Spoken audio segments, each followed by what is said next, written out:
Welcome to the banker lamp. Please enjoy the video. In this video, I will explain how to remove a Dodge Challenger front bumper. This easy guide will help you tackle the task with confidence. First, gather your tools, including a trim removal tool, a 10mm socket, and a Phillips head screwdriver. Always ensure your vehicle is safely parked on a level surface with the engine completely cool before starting any work.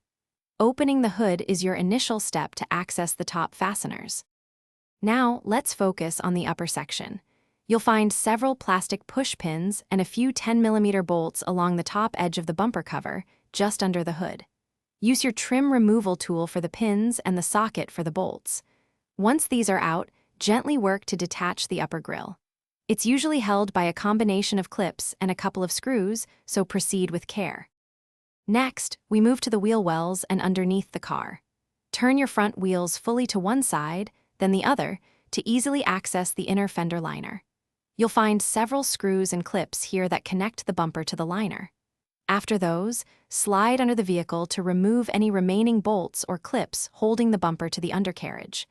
There are typically 3 to 5 fasteners in this area. For the final steps, gently pull the bumper's edges away from the fenders. You'll hear the side clips release with a soft pop.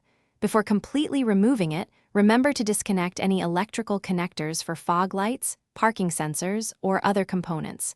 There are usually 2 to 4 connectors. With a friend's help, carefully pull the entire bumper straight off the vehicle. Great job!